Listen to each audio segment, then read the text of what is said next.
Hi, good morning, all friends and listeners. Nice to see you again with us.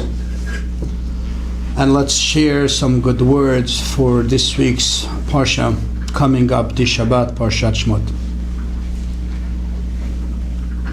There is, regarding this week's Parsha, we're having the main story. I call it the main story. Is a story with a burning bush. That with that burning bush, as we all know that story, this is how Hashem revealed himself to our first leader, Moshe Rabbeinu.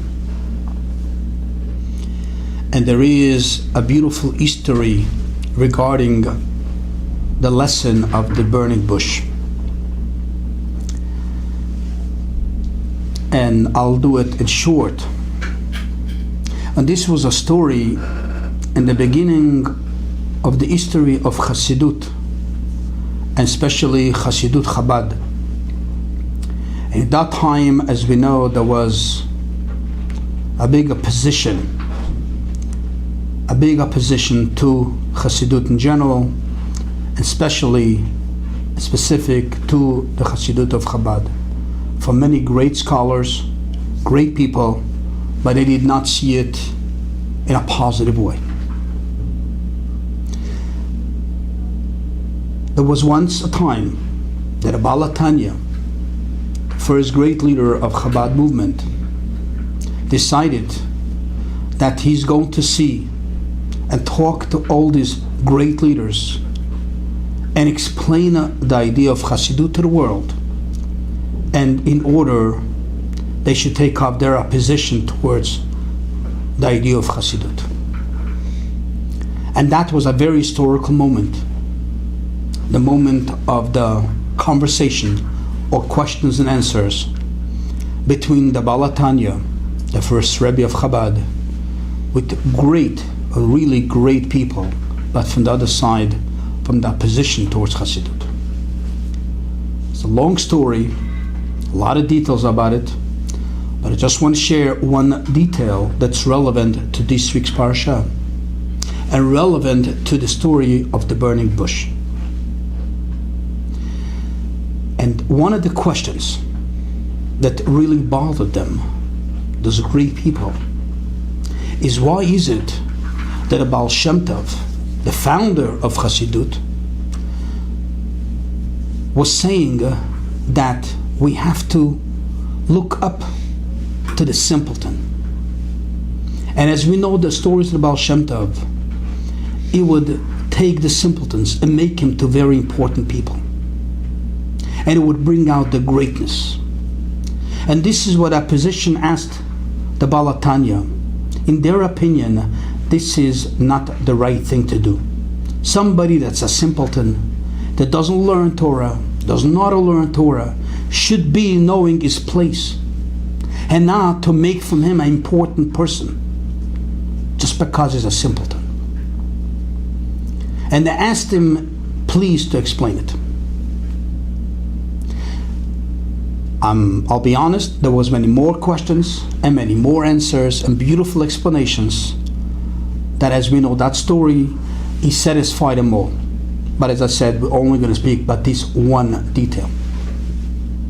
And the Baal Tanya told him, I got this answer the first time I went to my teacher, to my Rabbi, when his Rabbi was, as we know, the Maggid of Mizrich.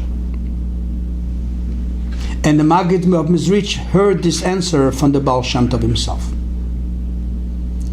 And explanations as follows. From this week's Parsha, the introducement of the leader, Moshe Rabbeinu, the way Hashem introduced himself to him, and the way Moshe Rabbeinu got to know Hashem. From this story, the Baal Tanya says, we have the answer to this question. And the Baal Tanya explains as follows. When Moshe Rabbeinu, as we know the story, walked towards that mountain, he saw a little bush, burning. But the bush was not being consumed. And he said to himself, let me go see what is that picture of a bush burning, but a bush is not getting consumed. As we know, normally something, especially a little bush burning, it doesn't take too long and it's not there anymore. He said, I want to go see it. And as the Torah says, Asura mikan, let me go away from where I am. Let me get close to that picture and let me see what it is. Explains the Baal Shem Tov as follows. What did he see? And what was it so wondrous for him? Says the Baal Shem Tov, all the Baal Tanya explaining to his great people sitting next to him when asking him the question. He says the Baal Shem Tov saw a bush. The bush represents the simple Jew. He's not a big tree. He doesn't grow fruits. He doesn't have glory, just a little bush. And he sees that little bush burning.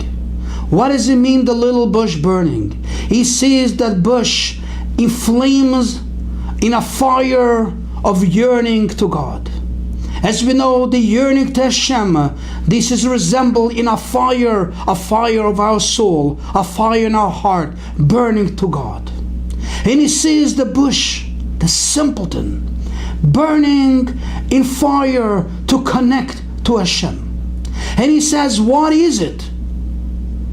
That the little bush is burning and yearning to God and is not getting consumed. He says, me, I'm a great man, a great tzaddik. If I'm yearning to God, I do my learning, I do my connection, and I feel quenched my thirst, I feel satisfied. When there he looks, the simpleton, they have constantly the fire to God. And the fire never stops. And it keeps on going, and it keeps on going. They have nothing what to quench their thirst. They don't have the Torah, the simple. But what they do have is that fire. That fire, the constant fire to Hashem. And this is what Moshe Rabbeinu said to himself. I thought I'm great, but I want to get away from where I am and go there, go to the simpleton and learn from him. Learn from him what does it mean to have a fire, to have a love, to have a yearning to Hashem. He thought fire to Hashem is only by the great people. When you have the knowledge, you have the learning, you have but to be satisfied to understand what God is all about. But then he looks at the bush. He looks at a simple person and he sees the fire of a simple person is burning much more than my fire. It's a fire that can never be lashed out. Because to that fire there's nothing to lash it out. That's the fire of the simple person. And this is what Baal Tanya explains those people. This is the message of the Baal Shem Tov. And this was by the Moshe Rabbeinu's story right in the beginning. Right in the beginning is him becoming a leader. What does God present to him? What does God show him? God shows him the important, the beauty of that simple Jew. Doesn't know much, doesn't understand his learning, does very little, but the fire, the love, the connection that he wants to have to Hashem is great. That's the explanation, that's the lesson, the Baal Tanya says. Let us all take this lesson. It's this Shabbos that we're learning the story. And to understand and to know the importance of every single Jew. Should it be as simple as he is, as simple as we are, as simple as a simple Jew is. He has that fire, that love to Hashem. Have yourself all a good Shabbos. Have yourself a great week. And we'll see you next week again.